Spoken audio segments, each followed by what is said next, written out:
Press pass.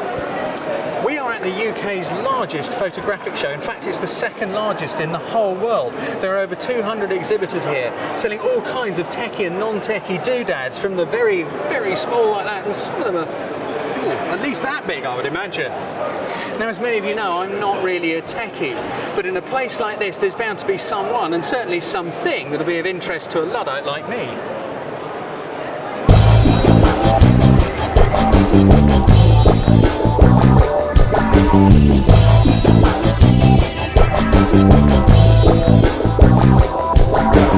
There's just so much stuff going on. There's a man over there, look, using one of those shoulder gun things for a DSLR to film.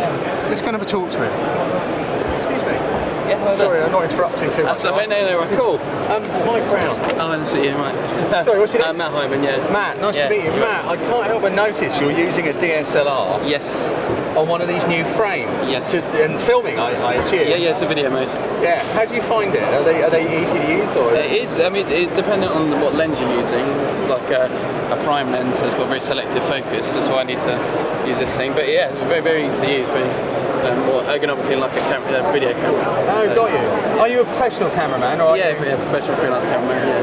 Oh, brilliant. Gotcha.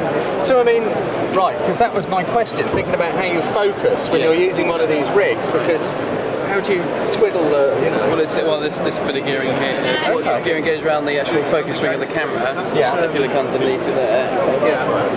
Yeah. So when you turn that kind of selects whatever focus you want. Oh, I see. Oh, I got you. Yeah, I can see it all spinning around. Yeah. So, and then you're filming using. Do you mind showing the camera so people? Yeah, sure. Is that all right? With the actual. So you're filming in a monitor. If you can see, keep going around a bit. Sure. There we go. Keep going. Keep going. Keep going. There we go. Okay. So that's kind of like the over the view shot. So yeah. So you've got face tracking on here too. I do, yeah. That's mainly for if you're going to have autofocus in the live view mode. But yeah, so it has facial recognition. So that's pretty cool, isn't it? Sorry, can you hear all right, Jenny? Because of the top mic, it's all right. Yeah. We haven't got a that's all right. Okay, yeah, no problem. Dealing with it. Oh, got you. So who are you filming for? Is this? It's for Nikon, yeah. Okay, you're working for Nikon. Yeah, it's been hired by Nikon. Very grown up. Yeah. There we go. And what we got on the top there? The D7000. D7000 yeah. 85 1.4. Excellent. Yeah, a bit of kit. Oh, that's brilliant. So you would say that certainly if you're into video with a DSLR, one of these things is a... yeah, definitely. They make a big difference. Yeah, very kind of filmic quality image from it, so yeah. We'll be making short films or anything like that, so yeah, great bit of kit. Excellent. Yeah, we've thought about this a lot. As you can see, we use a what's-it camera, but yeah, for the films on our site. So kind of, what sort of setup costs would you be talking roughly, would you say, for something like a monitor, DSLR and rig? You're probably talking close to about 3.5 for everything. 3.5. Yeah, I'd say. Would that be including the D7000? D7000, I think it's. I don't want to say. I think it's about 1,100 for the body, but then obviously the lens. It depends on what lenses you use as well. The price will go up if you're using, prime lenses, more expensive glass. So, yeah. Gotcha. Oh, that's brilliant. So we're going to see this on the Nikon website or something? Quite possibly, yeah. Oh, brilliant. On the website, yeah. Oh, great stuff. Matt, wasn't it? Yeah, it was Matt. Yeah. Thanks for talking to us. No I really problem. appreciate That's that. great. That's really interesting. Cheers. Good luck. See you later. He's a nice man. Let's see if we can find another nice man, or woman for that matter. Who's that good-looking guy over there? Looks like a smaller version of Mike Browne. Get your coat, you've pulled. Come on, honey. I did an advert for these people to try a new Tamron lens, wasn't it? We did a film for Tamron. I did the complete hash of it.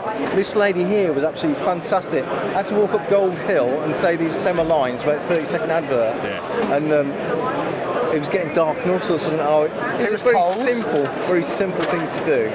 And I just realised then I wasn't a thespian. I thought you were. I'm out now, I'm not a thespian. Oh, brilliant. Andy's another photographer who we used to work around the Bournemouth, Poole, Southampton kind of areas. You're lecturing now though, aren't you? No, I'm a technician demonstrator. A technician demonstrator? It's like a classroom assistant for lecturers. It's a good job. That's really dumbing it down. This guy's a really good photographer, but through hard times. He's doing the same as me. Oh, brilliant. His work is brilliant.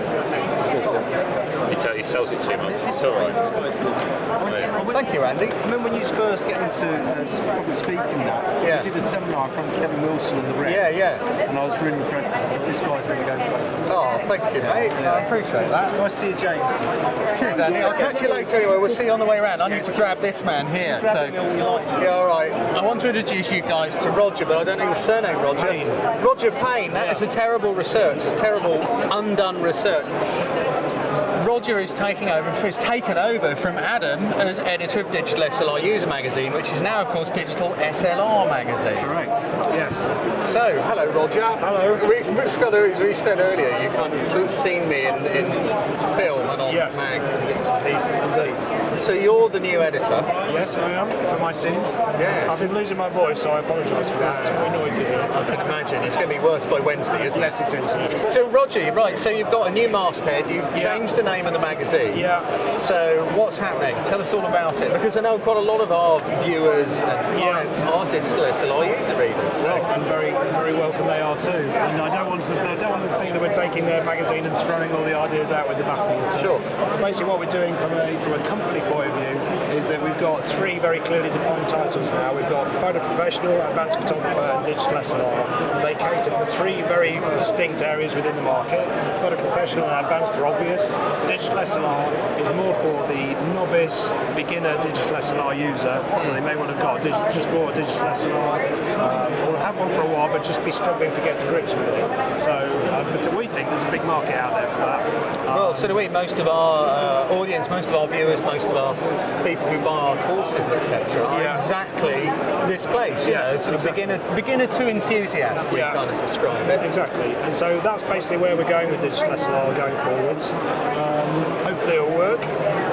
Obviously, we're also one of the other really important things is we actually dropped the cover price down. It used to be £3.99. It's going to be £2.99. £2.99. So we will be one of the, I think the cheapest photographic title on the market. That's cheaper than a Tesco breakfast. You can't not buy it, can you? You can't not buy it. It's so £2.99. cheap. You've got to try it. Yeah.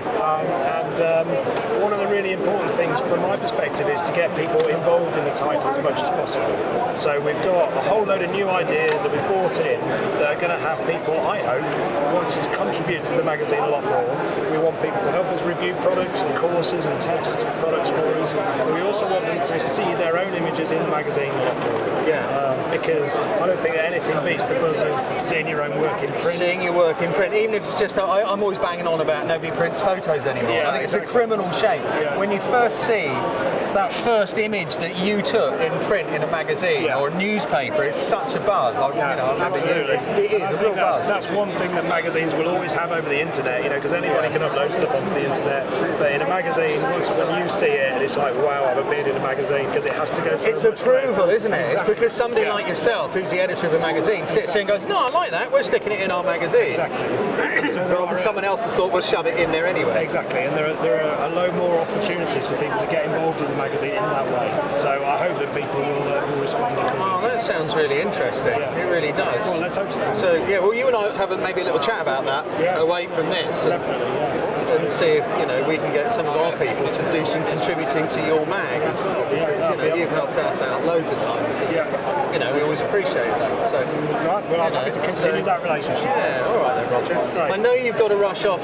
I have. To an I'm late. I'm 20 minutes late. Haven't you? So I'll shake hands, love you, and leave you. I'll speak to you again in the near future. Yeah, definitely. All right. Nice to meet you, Roger. Take care. Cheers. Cheers. Good luck. Well, he's a nice man, isn't he? So I wonder what they've done with Adam, because there's obviously no sign of him here. I'm going to ask some awkward questions to see if they really have buried him.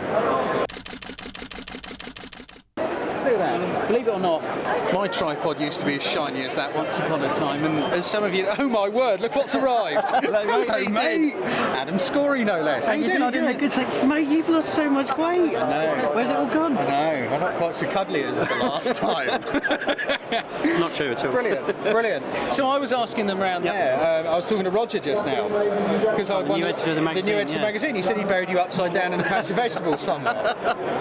Yeah, that was just to keep me quiet, I think. But yes, no, I've certainly not gone. I'm still there. I'm still working away. In fact, I'm going to be doing more technical reviews, but this time, rather than just for user, I'm going to be doing it for advanced photographer and for photo professional as well. So my role in terms of technical stuff and camera reviews has expanded dramatically.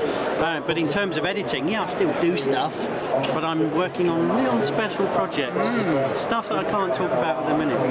Very exciting stuff. Yeah. I don't know why they're giving that job to me. No, I can't imagine. No. Oh, it's brilliant. I didn't even know you were coming up to the show today, so it's good to see you, mate.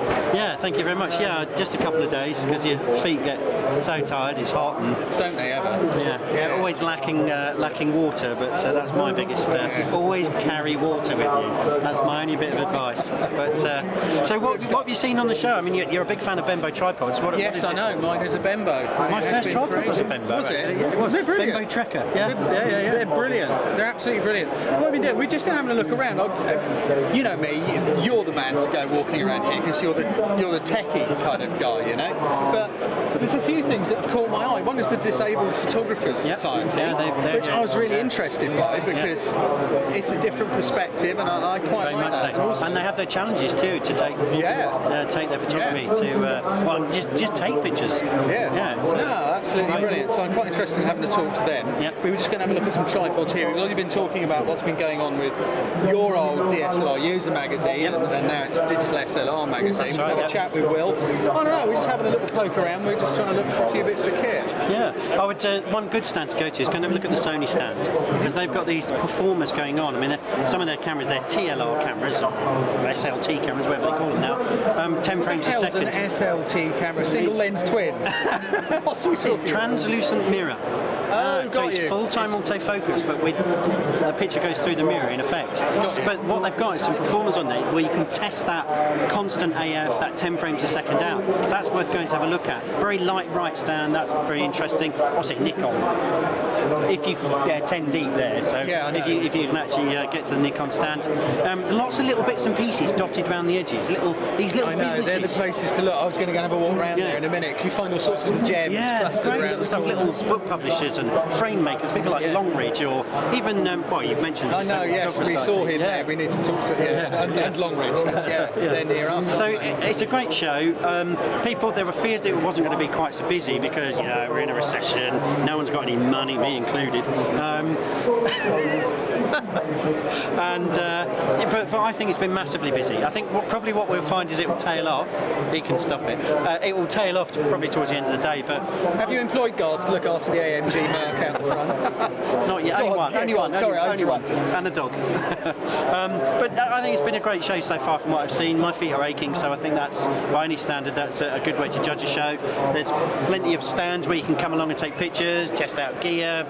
Sigma have got a load of lenses. I mentioned Nikon before, but also you can come for a good deal too. One of the guys actually saw earlier, you could buy I think it was a Canon EOS 550D for about 150 quid cheaper than you can buy it used on eBay, brand new out of the box. That's pretty impressive, isn't it? That is impressive. So it's pretty impressive. Focus is a place for a deal. But I saw a star. How about this? Simon King himself, baldy wildlife guy. He's walking around too. So I think this show's going to get bigger and bigger. It's a good one. Adam, nice to see you, mate. Yeah, you too. I'll come and find you in a minute. All right, mate. And we'll have a chat in a couple. Sure, mate. Cheers, mate. All right. What were we talking about? We were talking about tripods, weren't we? Before he interrupted. Go away! Right. He's trying to sneak back. He's gone now. Right.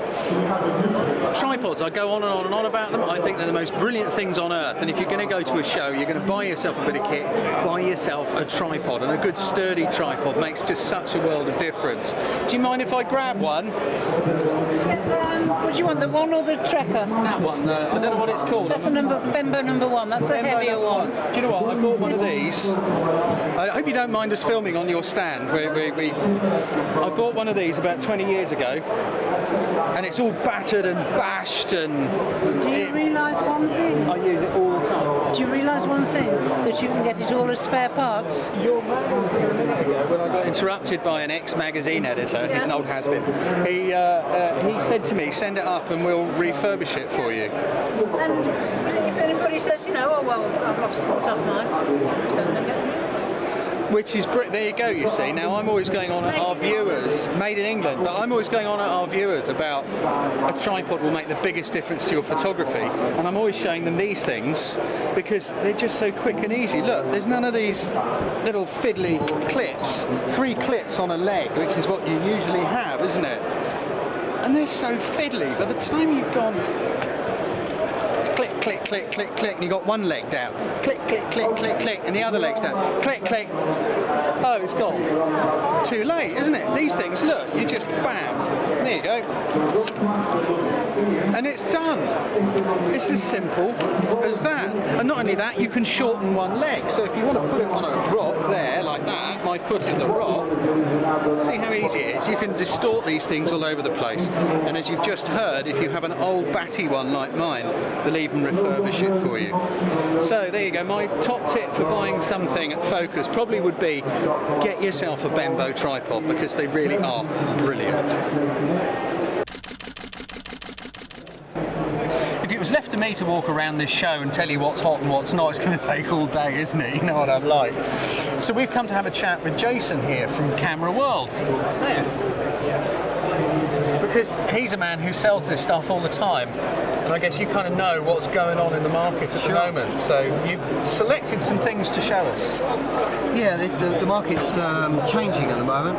We have the new compact system camera category, which is growing phenomenally. In Japan, it's 40% of the camera market. So that's an area that's exploding in Europe, and in the UK, we have the biggest market in Europe for this camera.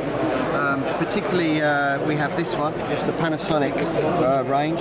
At the moment, the market is really with Panasonic and Olympus.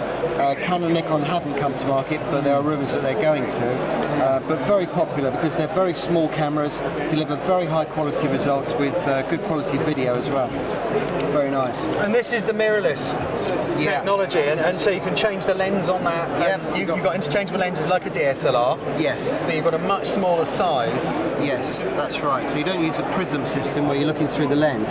It's an electronic system, so you actually use the screen. There's no viewfinder. Okay. You can get a separate viewfinder, which is optical. Yeah. But you use the screen, so the camera's shrunk because you haven't got the big prism that uses the technology going through the lens. Got it. But it still retains the quality and much smaller. And it also, I can see straight away, it's got our old favourites. You can manually control it. We've got program manual shutter aperture. Well, I guess that's a super program. People program. What's that? That's video. Oh, video. Video. Full auto video. Yeah. But you got familiar program shutter aperture manual. So so you've got all the control of a DSLR and a much more compact. And you've got full HD video as well. Full HD video. That's pretty cool, isn't it? Yes. Superb. Yeah. Okay. Now we recognise the D7000. Yeah, We've got Adam Scory to review that in a Mercedes garage fairly recently. He thought it was rather nice. It's superb. This is probably one of the most popular SLRs we're selling at Focus. It's the new camera from Nikon. Again, they've designed it beautifully. It's got some great features on it. Really reasonably priced considering what it's got. It's, you could use this camera professionally. The quality is that good. And again, they've gone full HD video, which is becoming a need for photographers. Nearly all the new SLRs have got that technology now. Superb, great camera and very, very sought after. It's just in that price point where it's the advanced amateur that are buying this type of camera. Yeah, absolutely lovely. Yeah, no, I know, and of course you've got access to the entire Nikon F-mount range, so absolutely, backwards compatible. Backwards compatible. It's great, isn't it? You take a 1950s lens, you could, and stick it on that camera, and it will still work. Okay, it won't have the electronic autofocus functions and things, but you could take something your grandpa was using shortly after the war and bung it straight on your new DSLR. That is a real plus point for Nikon. Absolutely, yeah. I did know something techie. Okay, now talk to me about this little baby here. Let me move this one out of the way. This is the new Fuji X100. Now this is a retro style camera, which is very interesting how this market's developing. People that have got existing kit, you're not going to sell that to a new photographer the person that wants this camera has already got his D7000 or his Canon 5D. This is a retro camera, you know, like the old Leicas used to be, you know, solid construction, metal made, pure quality, without all the bells and whistles. It's beautiful. It is beautiful. I mean, it seduced me completely. I know everybody that's seen this camera just wants one. The only restrictive thing is the price. It's £1,000, but the quality is supposed to be exceptional. It's a titanium alloy body. It's got all the functions on it, and it's just like an advanced compact camera, really, but much better quality. It's sexy. I see more and more of these cameras into market over the next few years because that's what customers want. It's just beautiful, and everybody wants one. It is beautiful. So I'm just looking at the control dial on the top here. So we've obviously got shutter. It's like an old Leica. It's like an old camera. You've got basic functions. You've got aperture on the lens. And auto, is that an aperture priority? No, thing like that. That's fully auto. That's just fully auto. So you either have fully manual or fully auto. Is that correct? You've got half setting. You've got an A setting on the aperture ring there, which then gives you shutter priority. Okay. So you select the shutter speed, the camera selects the aperture, and you can do it the other way around as well by leaving that on A and then setting the. So you've got aperture priority, shutter priority. It's going fully, back it's got all of it. OM Olympus, OM1 type old stuff, and then you've got manual there. It's very simple, and it's great, and it'd just go in your pocket. That's a real kind of professional camera, which is. And you're saying this is a new thing. No one's seen this before. We can't sell this camera. Wow. There are none available until the end of March. Wow. So this is just ours that we're going to use just to show people, but we're not going. It's not for sale. Does it have interchangeable lenses, or is it's fixed? It's fixed lens. Yeah. That is a really smashing little camera, and I mean my experience of Fuji as well is they tend to sort of do good stuff. Don't they? Yeah, they do. Absolutely. And it's incredibly popular at the show. Everybody just wants one now. It's a shame we didn't have them to sell. It would have been our top seller, I think. Yeah, absolutely. That's brilliant. I really appreciate you showing us those, Jason. You're very welcome. That's fantastic. Cheers, mate. That was brilliant. I'm off. Oh no! Come with me. Come, jump quickly. Hold my hand. Why? We're just talking about one of your cameras. This is John Cohen from Fuji. Do you like it? That's sexy as hell, isn't it? Why did you get that? I stole it. It's his. Are you supposed to have it? Yes, they are. Wow. Nice one. All right. Keep in contact. Yeah, Good to hear from you anyway. Yeah, you too, John. See you later. Cheers. John Cohen from Fuji. That's just one of those little chances. Brilliant. Nice one. Thanks, Jason. Appreciate that. Thanks for showing us. Okay. Cheers. Take care.